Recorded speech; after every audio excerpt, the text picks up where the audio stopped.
Hey everyone, this is Thomas from Springfield Daily. We are in the studio at the Innovate Springfield Incubator in downtown Springfield. My guest today is Mr. Darrel Miller, one of the Democratic candidates in the nearby 18th Congressional District. Thank you so much for being here. So please tell me a little bit about yourself and why are you running for Congress?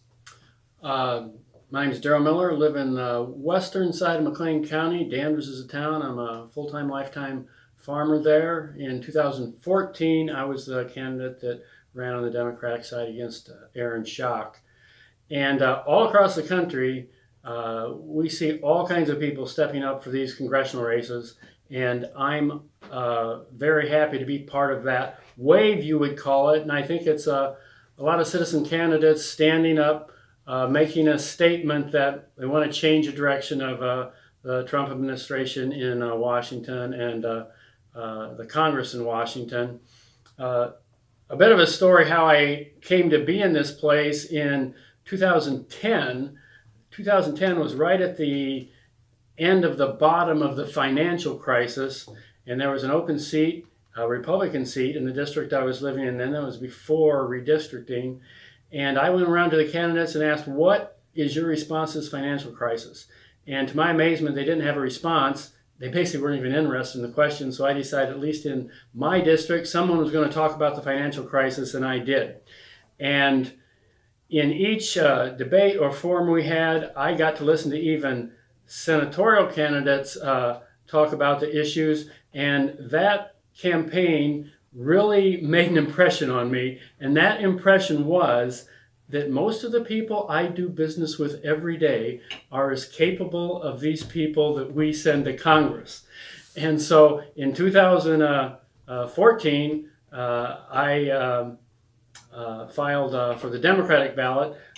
A bit of another background in that 2010 race. After one forum, the moderator came up to me and said, well, Mr. Miller, thanks for coming to our forum, but what are you doing here? You know this is a Republican primary. I don't think you're going to get much support for the kind of ideas you're advancing. And in fact, he turned out to be right.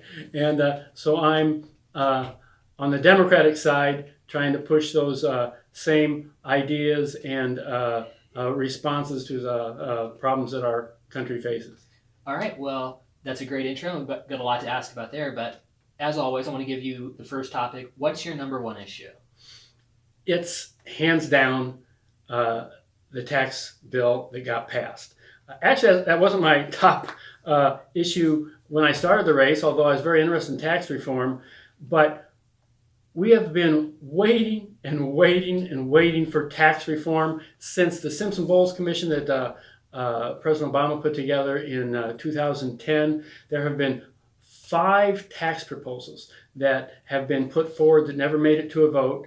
And each one of those proposals had the foundational bipartisan agreement that tax reform would be revenue neutral. It would not raise more money, and it would not cost more money and increase the deficits. And so after all those proposals, after all these years agreeing on revenue neutral tax reform, this is what we got. Blowing a huge hole in the deficit.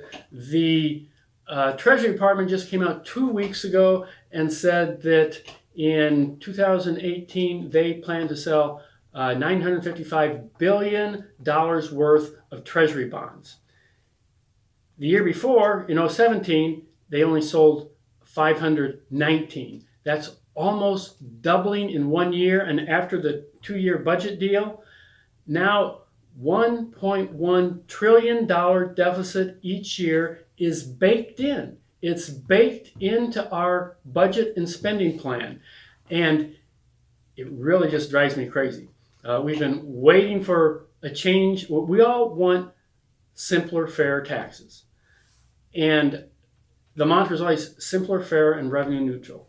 Well, these aren't fairer, I don't think. And really, they are certainly not simpler. If you look at the pass-through tax brackets, the rules for those just have CPA's head spinning. They are so complex and so Byzantine that they're probably only going to be settled in court about what they actually mean. So we are so far from simplifying, we've gone exactly the other direction, and we've gone the other direction from being revenue neutral. Well, when you say the pass-throughs, for our listeners, what are those? What's that tax bracket? Well, the corporate tax rate got lowered from 35 to 21%. And parenthetically, I have a whole proposal on my website about revenue neutral corporate tax reform. And global companies did need tax reform. I'd be happy to talk about that later.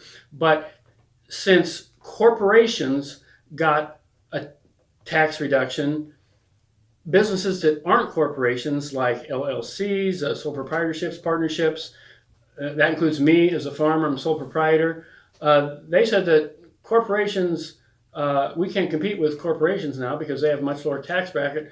So pass-throughs, they gave another 20% deduction on your net revenues. Except the rules as what qualifies for that extra 20% deduction is just up in the air. For instance, if you're an architect working on a building, you get this extra 20% deduction. If you're an interior decorating working on that same building, you don't. Well, what's the reason? Well, there are reasons for that, but it's hard for people to understand. If you own a tanning salon, you get this deduction. If you're a medical doctor that owns a dermatology clinic, you don't get this deduction. I have a friend who owns some apartments, and he says, no, wait, I'm a businessman. I have apartments. Don't I get this 20% deduction? I said, apparently not, but I'm a farmer and I do. And so people are going to be fighting back and forth about this for, I don't think there's any end to it. It's probably going to have to go away, and I would like to help make it go away. All right. Well, how does it go away? Is this a procedural fix, or is this a more involved getting into the minutia? I think we need to redo the corporate tax reform so it's not as attractive to the pass-throughs. And my proposal is to actually cut the corporate tax even farther to 15%, but then make dividends and capital gains income ordinary income again. Eliminate the preferential treatment of dividends and capital gains, and that makes corporate tax reform revenue neutral, and it doesn't make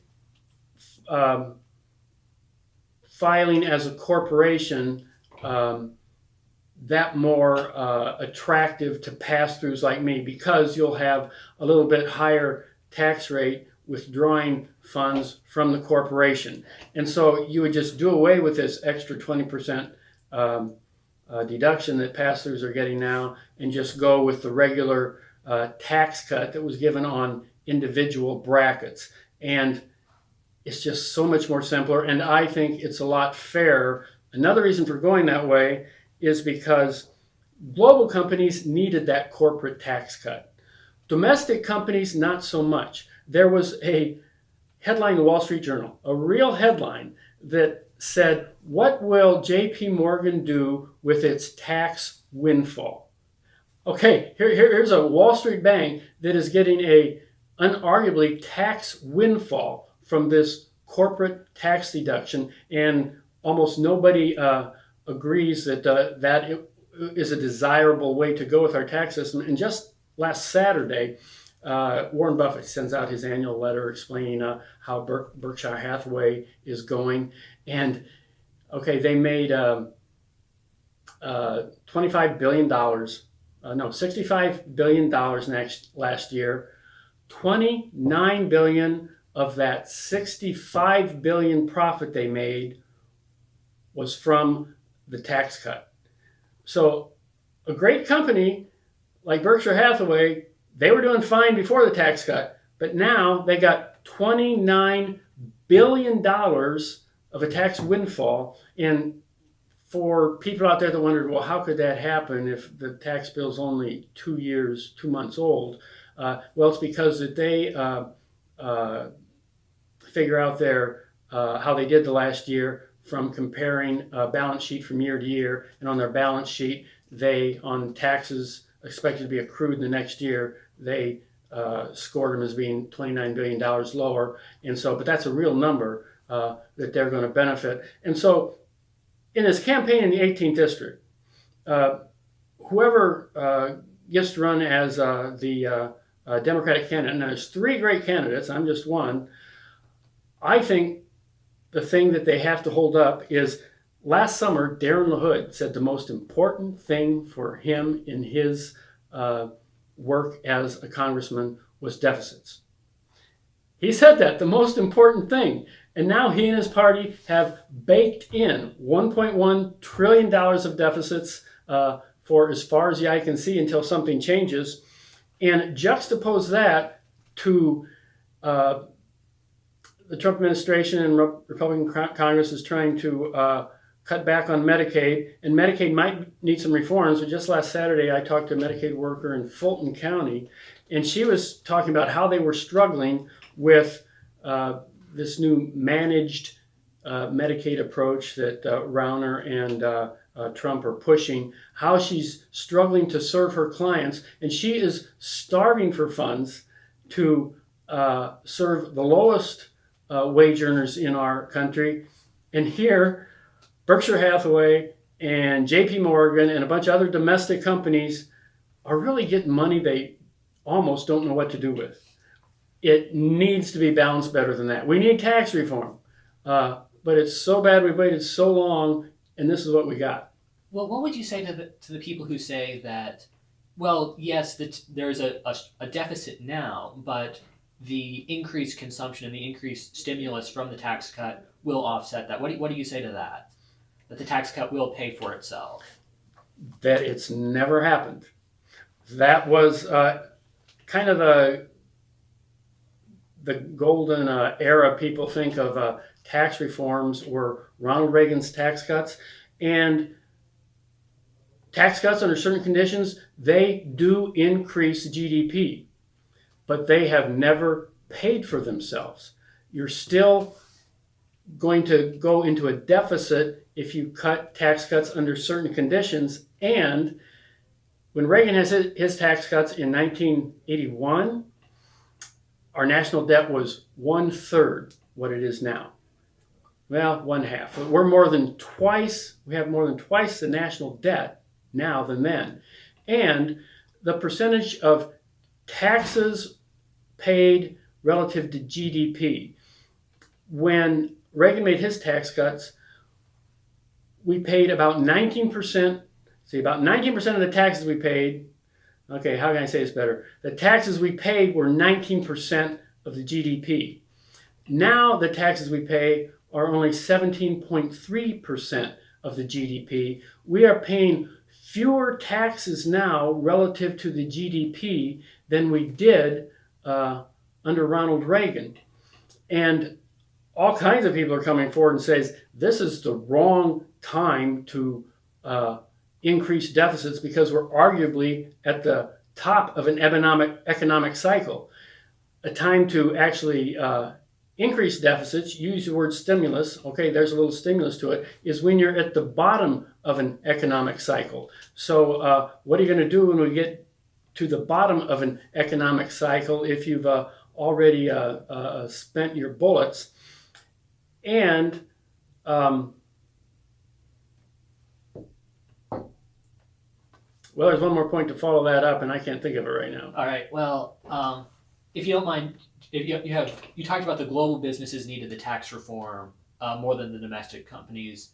Why is that? What are the global companies competing against that the domestic companies don't have an issue with? Well, over many years, other countries have been cutting their corporate taxes, and so the United States has been increasingly standing out there with a very much higher corporate tax rate than other countries or corporations in other countries that we compete against.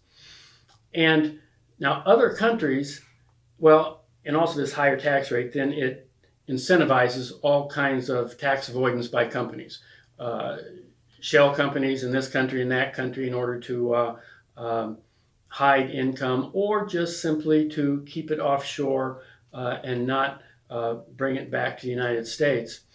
But when other countries cut their tax rates, they replace those revenues with other revenues, with other taxes, mostly value-added taxes. So they replace the revenues they lost from cutting corporate taxes. In this tax bill we just passed, we replaced that lost revenue with debt. That's not a better idea. And, well, maybe it's getting too fine, but early in this tax reform debate, the Republicans were pushing a border adjustment tax. Actually, a border adjustment tax in the context of other countries' corporate tax systems actually did make sense, and I would have supported it, although I hear that some large Republican donors, namely the Koch brothers, came in and said, no, you're not going to do that, and so they never did. All right, well, if I can transition away from taxes for a moment, the SEC recently repealed in December the net neutrality regulations, and I understand that in the next coming days, those moves will become finalized. Was removing net neutrality the right move? Well, I think each of us can almost answer that. Does anybody know anybody that supports that except some telecom company? I haven't met anybody except some telecom company that can articulate some upside to that. Supposedly, it would incentivize more innovation, although I don't know why. Like in the 18th district, what we're crying for is more access to high-speed internet and broadband. And as I drive across the district, there's just a lot of empty geography in the 18th district. And so there's not a lot of payback for a telecom company to bring more responsive internet to those areas with a totally free market. I don't follow why ending net neutrality results in that. There was one American that actually helped the country of India establish its own net neutrality. And he was just incredulous. He says, why does this country think this is a better idea? Almost no other country in the world thinks this is the way to go. And I really don't know who was pushing this except telecom companies. And I don't want to be cynical, but maybe they're big contributors to Republican candidates. I don't know that for a fact, but in trying to search for an answer, that's about all I come up with. Well,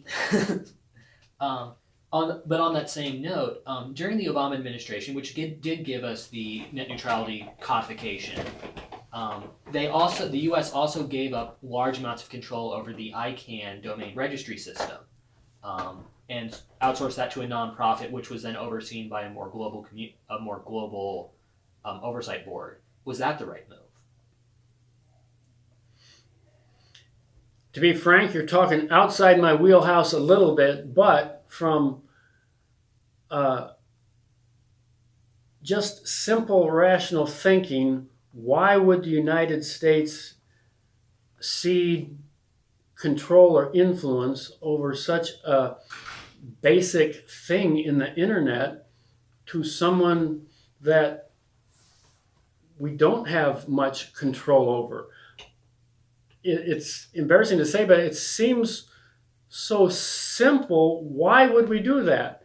And similar to net neutrality, I've heard almost no reason on the positive on why to do that, and a whole bunch of things on the negative. It's kind of like, come again, why is this a good thing? And I don't know if I heard a good answer.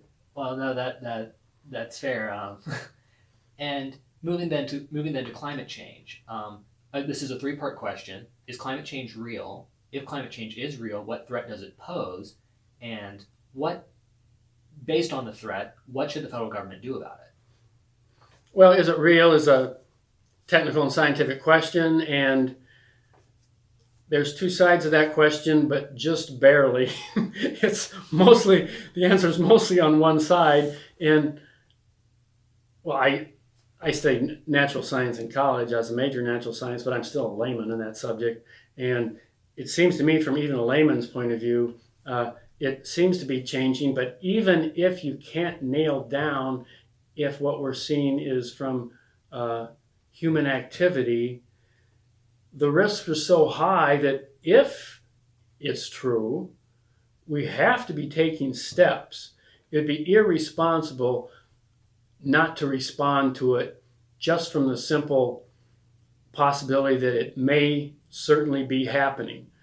What we should do, well, the low-hanging fruit is to incentivize and even subsidize more efficiencies across the economy. We really have some great CAFE, can't remember what CAFE stands for, but it has to do with miles per gallon on vehicles, standards that Mr. Obama raised. And I think we should stick with those. Some people want to drop those back, but we've really made great progress. We're even getting more efficient diesel trucks. It's really amazing. But I would support a revenue neutral carbon tax. Something that's has a greater carbon footprint is going to incur an increasing amount of tax relative to that carbon footprint. But when I mean tax neutral, it means it would replace another tax. For instance, you would take away 3% of the payroll tax, and people wouldn't pay that, but instead you would fill that hole of a revenue with money coming from a carbon tax, and so that would go into the Social Security Trust Fund, for instance. But I don't support a new tax on top of taxes we already have, but a revenue neutral, replacing taxes we already have with a carbon tax. So you get the same amount of revenue, but different people would be paying it. So to that sense, some people benefit, some wouldn't, although the tax would filter through the economy in raising the cost of things that were heavy carbon producers. All right, and thinking of options, do you support nuclear power as part of the sort of green energy portfolio? Actually, I do, because it is a low, non-carbon producing source of power. The biggest thing about nuclear power is that it's expensive, and if you're not smart about it, like in Fukushima, and put it in a place where a tidal wave comes, it's dangerous. But we need multiple sources, like renewables and even natural gas powered electricity. Those sources can be shut off in an instant. The sun can stop shining, the wind can stop blowing, or a gas pipeline can fail. And then you don't have any electrical power. A coal-fired plant usually keeps about 3 weeks of coal on hand. So it can keep, if something bad really happens, it can keep going for a while. A nuclear power plant usually has enough fuel for 2 or 3 years. So from that point of view, a nuclear power plant is a fail-safe in case something real bad happens, because it can stand there and keep putting out power. But it's expensive. It's probably the most expensive source of power we have, and it's very technical. And as we get fewer nuclear power plants, you almost have to have enough nuclear power plants to maintain a skilled pool of people to run them. You can't have 2 nuclear power plants in the country, because the pool of people you have to operate those is going to be too small. That'd be too risky. And we haven't built one for a while. They are building 2 in Georgia. I've heard that 1 might be giving it up, but they might go ahead and build that 1 in Georgia. And there actually is a production tax credit for nuclear power for the first 8 years. Now it's only 8 years, but I support keeping that to help get those started. But we really do need to maintain multiple options just for our own security. All right, and switching away again from the issues question, I want to ask a more personal question. On your website, you identify as a Mennonite farmer. For those who are unfamiliar with the Mennonites, my family's from Harrisonburg in Virginia, where there's a Mennonite college. Are you serious? So I've at least heard of the Mennonites, but I can't say I know much about them. Well, I got to be identified as something, and a farmer is one thing, so a Mennonite farmer is another thing. So I guess it's just a heads up to people that I'm a faith-based person, and whatever they may know about the Mennonite faith tradition, that would apply to me. And so it's just a small window into telling a little bit more about who I am. I can manage like this. Don't worry about it. All right. And then you're in you already mentioned that you're in a crowded primary. You said there are 3 candidates, and you already spoke highly of your competition. Why are you the candidate for the job?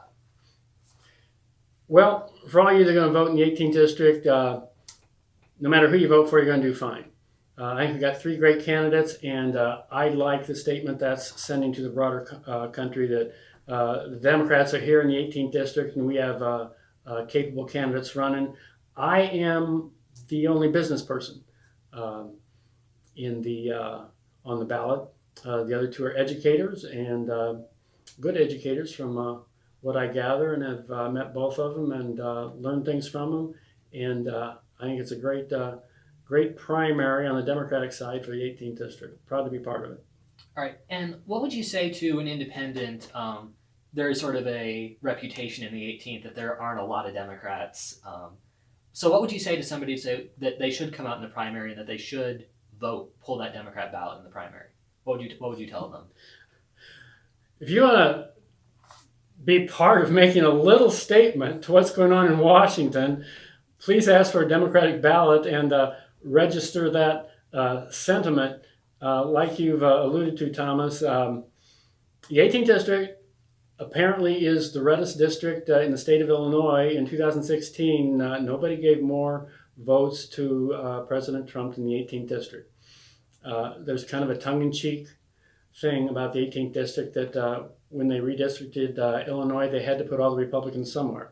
So this is where they put them. But, I mean, I'm a lifelong resident of the 18th, except sometimes it gets redistricted out. So it almost kind of changes every 10 years, because I apparently am on the line that they like to change every 10 years. All right. And there's been a lot of talk both in Illinois and nationally about legalizing or decriminalizing marijuana, both for medical uses and perhaps for even recreational use. Where do you fall on that issue? I guess I would simply observe that nobody is going to put the marijuana genie back in the bottle. You can argue about whether that's good or bad, but I think that's the world we live in. Even one of the Republican candidates for the Attorney General, what's her name? Harold. She said that, hey, marijuana's here. We're going to regulate it. We're going to live with it.